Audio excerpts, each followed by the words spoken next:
Welcome to Kim Talks Resilience, where we share stories of insight and inspiration in life, love, and business with resilient women from around the world. Speaking with authors, entrepreneurs, founders, and coaches to learn their strategies for a more resilient life so we can all build the life we love. I'm your host, Kim Hayden. Alrighty, welcome back. I am super excited today because I get to spend a little time and share with you another mother and son team that are tackling something that is important to them. It's so cool to see generational goal setting and drive and that unified within the messaging. We see all these movies about Thanksgiving where people are throwing things and nobody gets along. I love this. Today we're going to be talking about something that everybody will be touched by. There's not a single person that will not be touched by cancer. But the reality is, it's not about what happens, it's how you come through.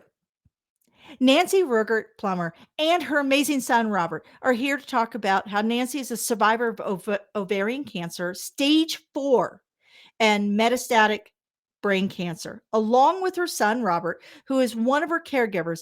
Now they're a coaching team. And like I said, I have a personal preference to mother and son teams. This is awesome. So welcome to the show, Nancy. Thank you for honoring the show with your amazing pink sweater. Yes, thank you, Kim. We're so happy to be here.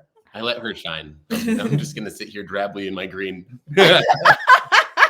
I don't think you just ever sit aside. If you're like my son Dexter, you're in there like a dirty shirt, man. You're like, okay, we're doing this. Come on, Mom, we can do it. Guilty.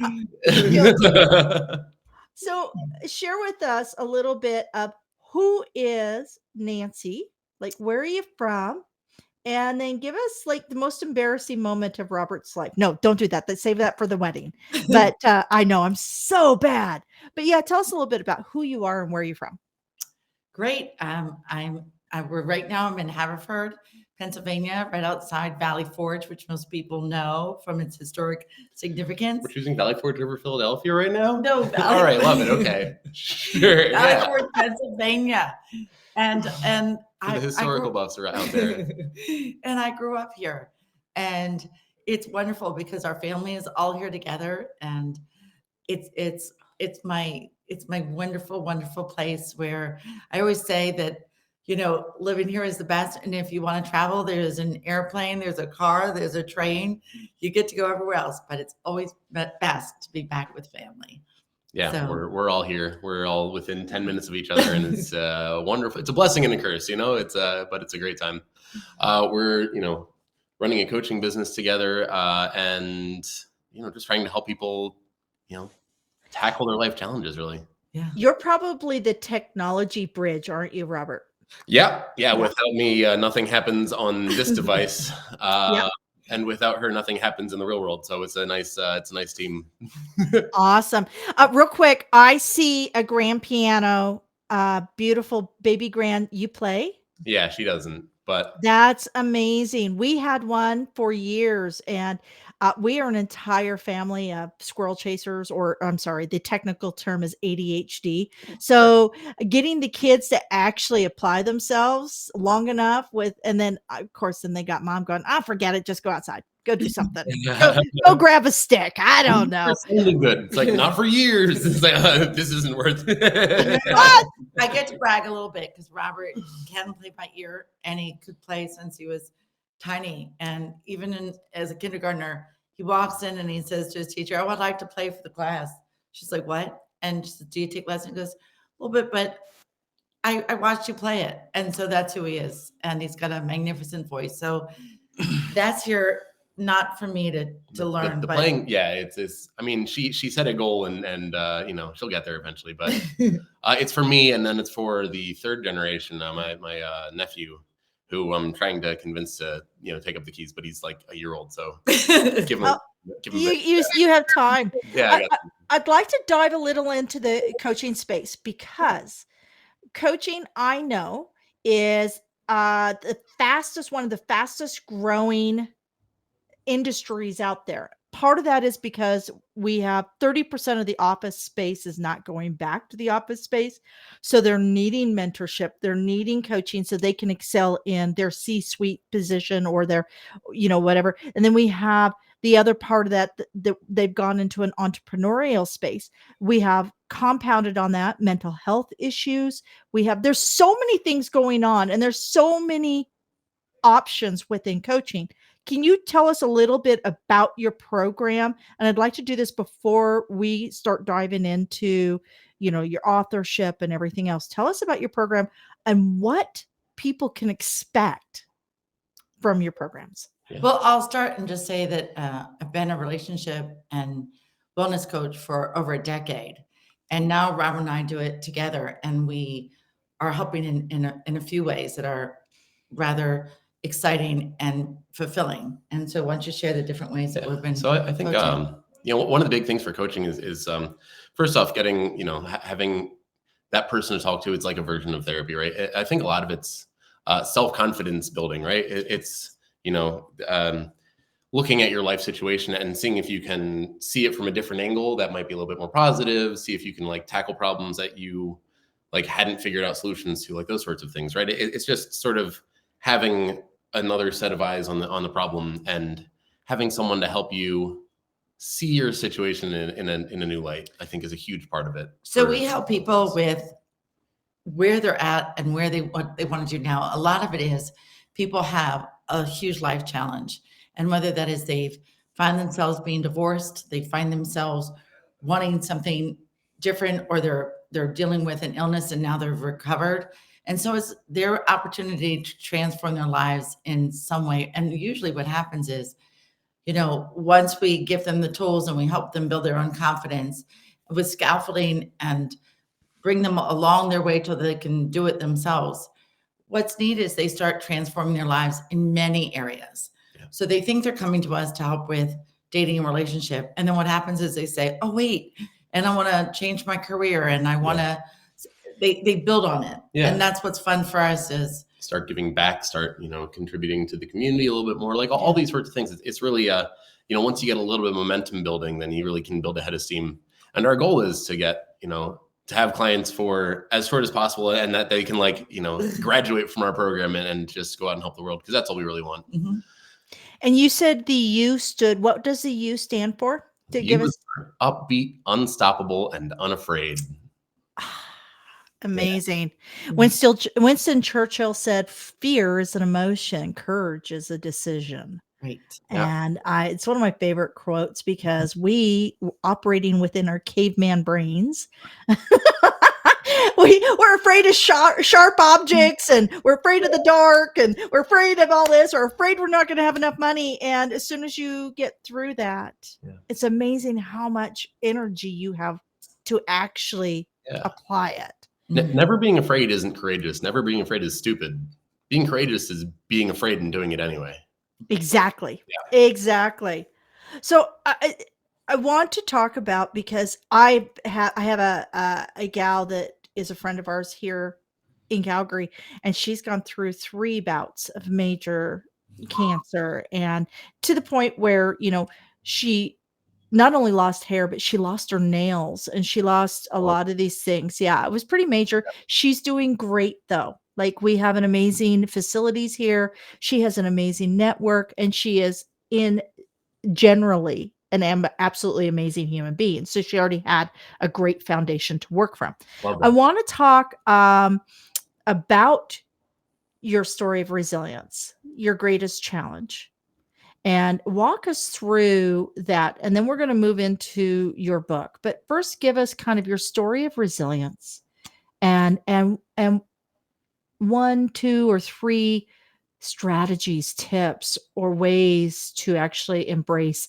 what they need to do to change or move beyond. Sure. Thanks, Kim. My story really is about surviving and thriving through ovarian cancer stage 4 and metastatic brain cancer. And I was diagnosed in 2016, and then went into recovery with the cancer. And then I had a brain seizure and ended up with metastatic brain cancer and went through brain surgery and gamma knife surgery. And my story is not about surviving cancer. It's about, with the help of my caregivers and the lessons they taught me and the strategies, I was able to thrive throughout my journey, whether it was going to be a month, a day, a week, or the 5 years that I've been alive.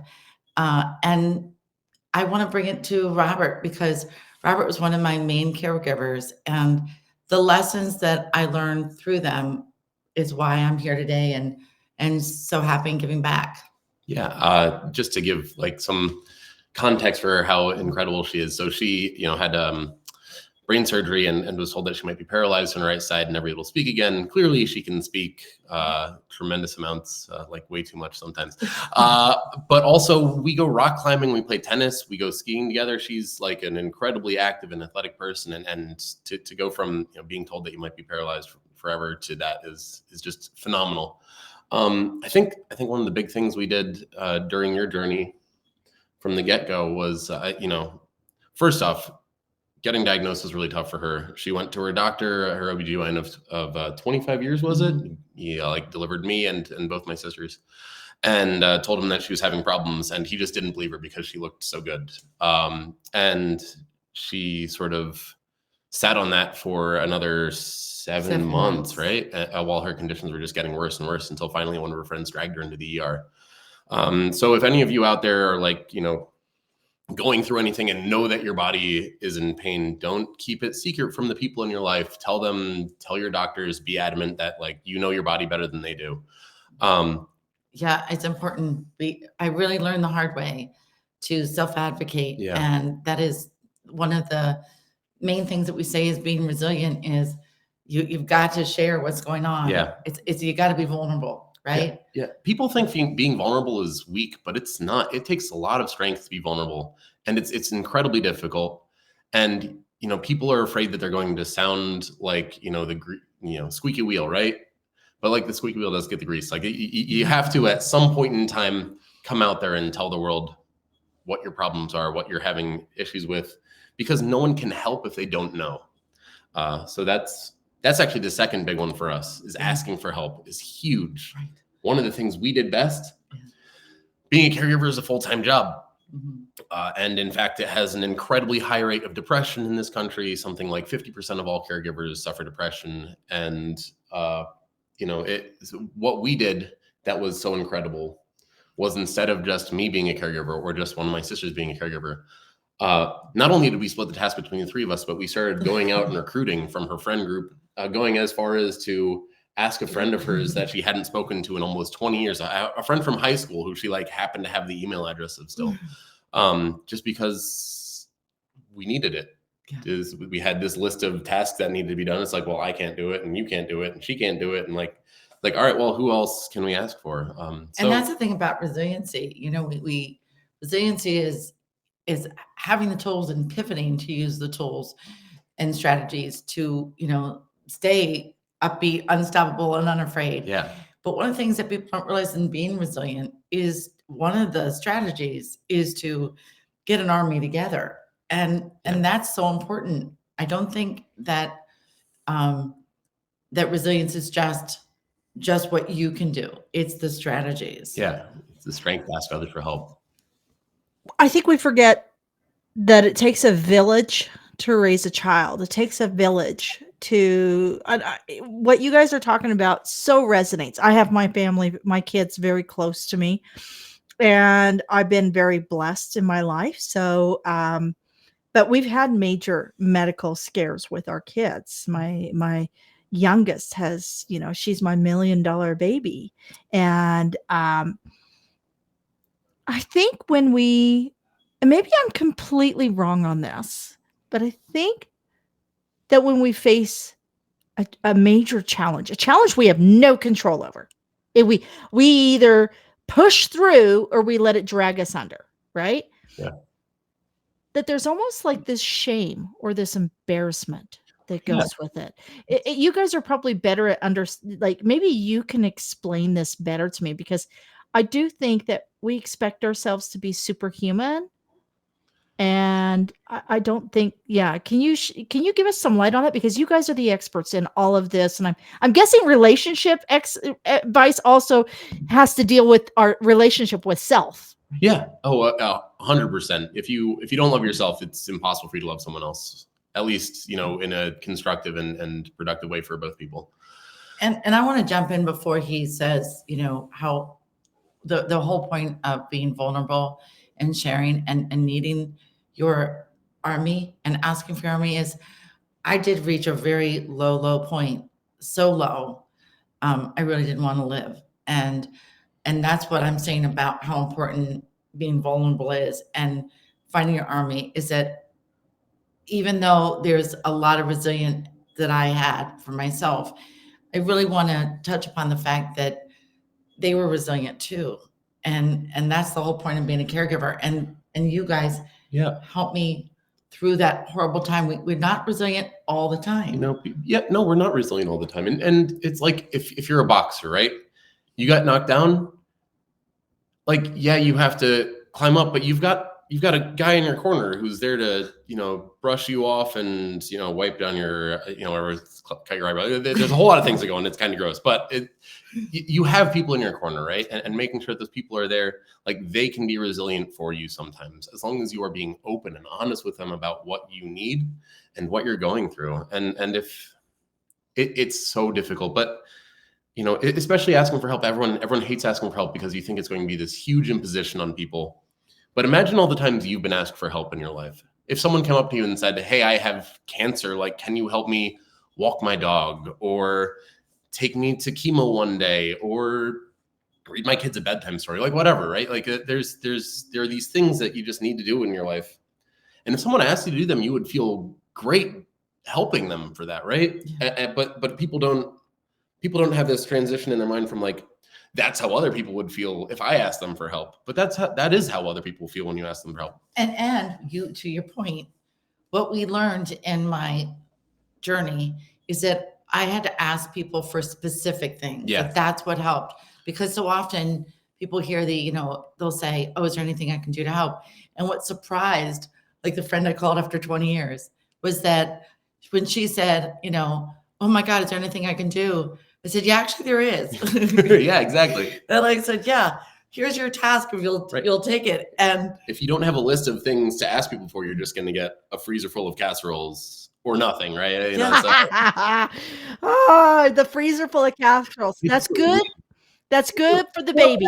The casseroles are great. You need to eat, right? Like, but there's so much. at the end of the day, there's only so many casseroles you can eat. Exactly. Happen in your life. Yeah. And then let's talk about the third one that we think is so important. And that is, and this is where, for yourself and your caregivers, I think one of the most important things is to have a reason to live. I have a reason to push through. Yeah. That boxer that you're saying, well, his reason is to, win the fight, the one fight. Pride or whatever it is. Right, money, whatever it is. Yeah. But when you're going through such a difficult thing, or any of life's challenges, I've always said to people, for me, it wasn't, it was a marathon. I had to get up and win the next fight, and for another day to survive yet another day and another obstacle, whether it was surgery or chemo or an infection, whatever. It was a really challenging journey. It was. And I think that what is so important for yourself and your caregivers can really help is, my caregivers were great about reminding me why I should fight another hour or day. Yeah. Sharing your humanity, right? Like, the things that make us human aren't our ability to do math or think, or, even like run long distances and hunt animals, I guess, kind of falls in under that category. But I think, nowadays, especially, I think the arts are really what make us human, making people laugh, making people cry, making people, sing. So when mom first got, speaking of piano, when mom first got admitted to the hospital, that when she was first diagnosed, she was put in this clean room, right? Like totally pristine. Anytime you've seen that room in movies, it's where someone goes to die. It's not a great feeling. And she was in there for a whole week while her team of surgeons was being put together, because she had to have basically the entire lower third of her body removed. Not body, but like her abdomen. Yeah, everything, all the internal stuff. And it's just one of those environments that it doesn't feel like a healing environment. It doesn't feel homely. It doesn't feel like a place that you would have a reason to survive in. And so that was the first thing that we said about transforming. We got her some blankets and pillows, her old stuffed animal that she's had since she was 5 years old and stuff like that. Brought in some plants into the room to brighten up the place. But still, there was just this constant beep and whirring and click of the machines keeping her alive. And because she was in such a bad state, her eyes weren't open very often. She couldn't breathe very well. All of these basically her strongest sense was sound. And so these beeps and whirs and clicks were sort of what were dominating her mental landscape. We realized we had to change that because she was in a bad place. And so my dad and I went out to a local music store and bought an electric piano and marched it into her room. And I played for 4 hours that day and another 4 hours every day for the rest of that week. And you could see the brightness come back to her face and eyes. And you don't have to play the piano though. Anyone out there? Nope, absolutely. You can. You can pull up Spotify and sing along to a song or something like that. Do karaoke or get a joke book and just read terrible jokes. Just something to get Absolutely, absolutely. Well, and that's why podcasting and radio are so powerful. Yeah, it is such your Audible is an intimate form of communication. It is, and less sense for so long. Like even people in comas can hear things. You can see. Yeah, so not that she was in a coma; it wasn't that bad. But Oh, I'm pulling this up. That is what I wanted to share. Yeah, I would love for you guys to go through the journey and what the reader can expect from becoming the best you. And you is, if you're listening to this, is the letter U, not YOU, but the letter U. For unstoppable. What was the other one? upbeat, unstoppable, and unafraid. Amazing. So tell us a little bit about your journey of writing this book, because the 80% of North Americans want to write a book, and yet only 6% are published authors. Wow. So that's a pretty amazing stat right there. So you're just beating the stats all the way around, Nancy. Give me a little bit of insight on this book and what the readers can expect. Sure. As I said at the beginning, the book isn't about how I survived. It's about the lessons that I learned from my caregivers and the journey that allowed me the chance to, and that whether I was meant to live an hour a day, a week, a month, or this time that is so precious to me, it taught me how to thrive and make and made the journey so much more optimistic and full of love and a sense of purpose. And we walk people through the lessons, and the lessons are basically, ask for help and accept that, accept the things you cannot change and change the things you can. And, that we've heard that before, but it's really having the courage to change the things that you can. Yeah. And then, getting your affairs in order. And that's really empowering, and pushing yourself and taking life one step at a time, and packing a toolbox of strategies and knowing how to adapt and add more. And then last but not least, which is so important, is accepting that grief is the price we pay for love. Yeah, that one's big. That one's big. Yeah. And the way the book came about, Mom has been telling her story to basically everyone she meets, because she's an interesting person and she loves talking to people. And invariably people are like, oh my God, your story is incredible. You have to write a book. And it took a really long time for that to sink in. And when she started writing it, I was working in finance. I'd been trading options at a hedge fund for a decade, and it wasn't feeling quite as inspiring as I wanted it to. And I wanted an opportunity to give back and sort of help the world. And where better to start than, one of my favorite people in the world. And And to be she fair- needed help writing at the beginning. I did remember I had this She had big a brain tumor tumor. that infected the speech part of her brain, and the first couple chapters were pretty bad. But there was like I'm not writing a book with Robert. I'm not writing a book. And then we'd be here. And if there was a paragraph or a sentence that was, you'd be like, this one can stay. It was like the like infancy of like Google Maps or whatever, where it was like, you go this way and this way and this way. It's like, no, there's a better way. There's a straight path, like right. Anyway, but like points A and B were actually pretty solid. Like she knew what story she wanted to tell. Just like getting there was a little tough. And so I really helped her with that. And over the course of writing with her, oh my God, she got so much better. those synapses. Yeah. That plasticity in the brain is incredible. And what was neat, though, I have to throw it in for everyone, in case whoever wants to write a book, some of the cool parts is, number one, I suggest you write with a partner. Absolutely. Because it's that much more fun. And I think it becomes a better book. It becomes a better book. You have someone to bounce ideas off of. You get that instant feedback, and you have someone to be accountable to as well. That's huge, right? Right. Like so often is, I want to write a book. It's like, okay, I'll write a chapter. It's like, I'll do it tomorrow. But then if you're meeting someone tomorrow to present that chapter to, suddenly and you got to write the chapter, right? Yeah. And then we also made it fun. And it's a lot easier to write, like, just think of co-author, because I do think the book is better. And then and the collaboration books, if you're in the right collaboration, those are amazing. I've been in 2 collab books because you can only get a chapter. Because Robert, you want to talk about the windy journey? I'm like I said, did I mention squirrels and yeah. I'm better one chapter at a time. One chapter, one topic, just get it done, Kim. But yeah, I absolutely agree. Having somebody to help support you, encourage you, and hold you accountable. Yeah. But here's the cool part is that what happened in writing it and getting feedback is Robert then started writing from the caregiver's point of view. Yeah.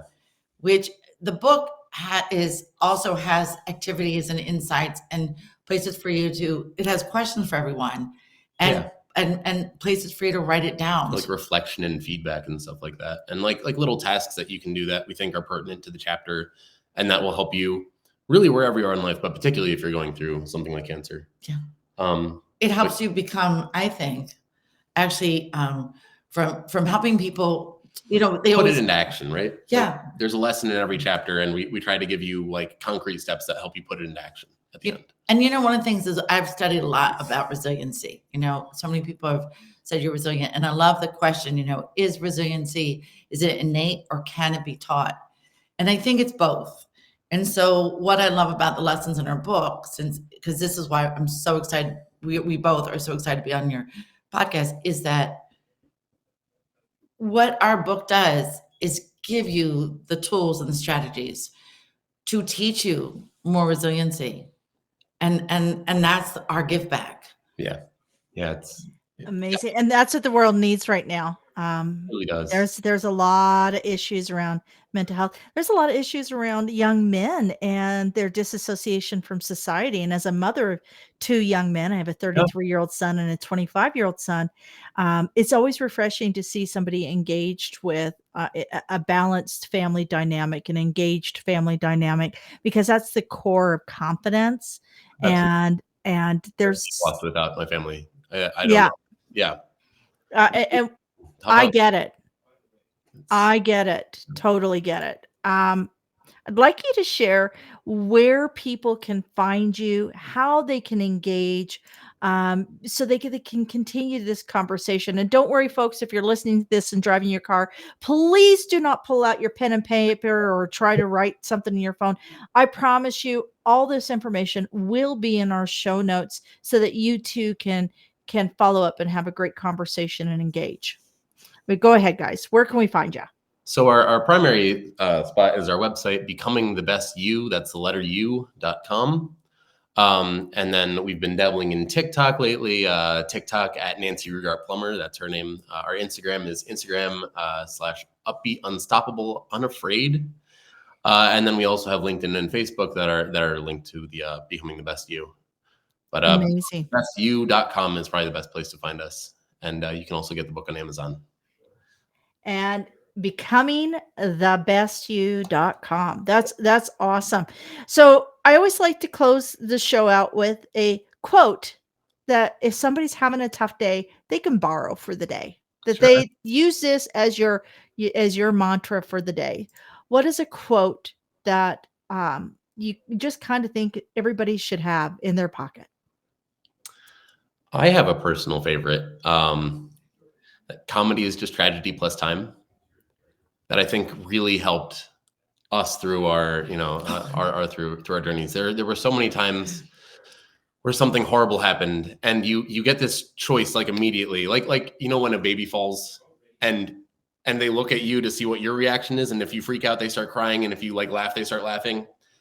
Those moments happen in your life too. So if something terrible happens, you have this moment where you can choose to either look at it negatively or look at it positively and just like laugh at it. Those things, it's going to be funny eventually. Why not now?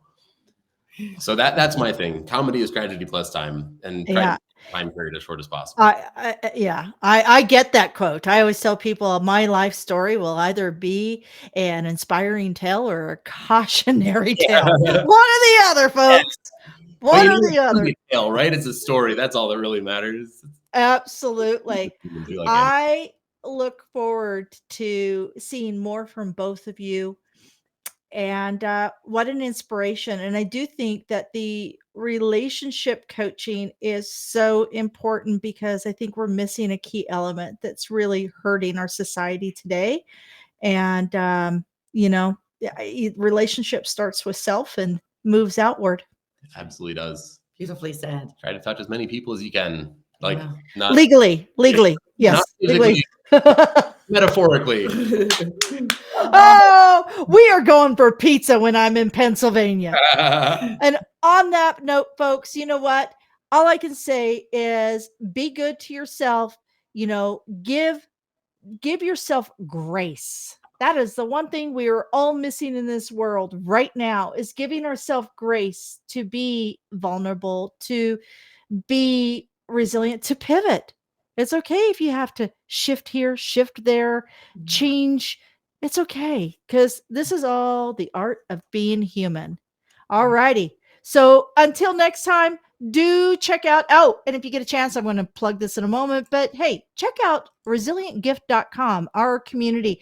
And guess what? We're going to have some great treats for you in the new year. A lot of our speakers are coming forward, and they're going to be sharing free information through this space. They're going to be giving workbooks and journals and quizzes and all sorts of things. So whatever you need will be at resilientgift.com. And that's my resilient community for you, totally free. So until then, I am going to go over here to my design, and we're going to click on my super duper outro.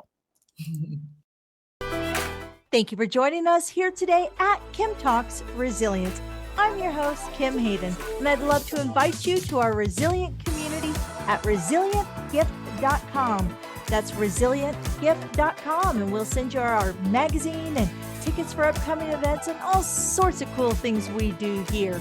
So be sure to keep watching, and you know what? Don't forget to like, subscribe, comment, and share, because we all know that sharing is caring.